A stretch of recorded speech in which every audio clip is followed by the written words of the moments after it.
आज आपण व्हेजिटेबल पुलाव बनवणार आहोत। तर आपण रेसिपीला सुरुवात करूया। एका कुकरमध्ये 1.5 वाटी तांदूळ, त्यामध्ये मीठ, तेल व पाणी घालून कुकरची एक शिट्टी काढून घेणार आहोत। त्यानंतर कुकर थंड झाल्यावर त्यामधील सर्व भात एका ताटामध्ये मोकळा करून थंड करायला ठेवायचा आहे। मसाल्यासाठी मिक्सरच्या एका भांड्यामध्ये आलं, लसूण, हिरवी मिरची व कोथिंबीर घालून त्याची बारीक पेस्ट करायची आहे। मी 4 हिरव्या मिरच्या घेतल्या आहे, कारण मला थोडासा तिखट पुलाव बनवायचा आहे म्हणून। आता आपण फोडणीकडे वळूया। फोडणीसाठी एका भांड्यामध्ये तूप घालून त्यामध्ये जिरी, मोहरी, खडे मसाले, चिरलेला कांदा घालून ते एकत्र करून घ्यायचं आहे।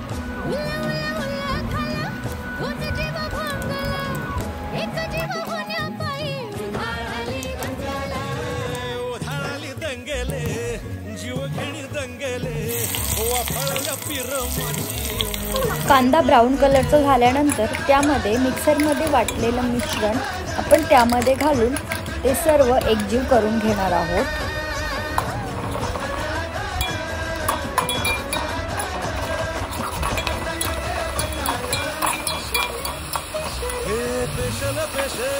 आता त्या फोडणीमध्ये आपण अर्धा चमचा हळद, 1 चमचा लाल तिखट घालणार आहोत। मी 1 चमचाच लाल तिखट घातले आहे, कारण मी हिरव्या मिरच्या 4 घेतल्या होत्या। आता त्या फोडणीमध्ये आपण सर्व व्हेजिटेबल्स मिक्स करून घेणार आहोत। त्यानंतर वरून बारीक चिरलेला टोमॅटो घालायचा आहे।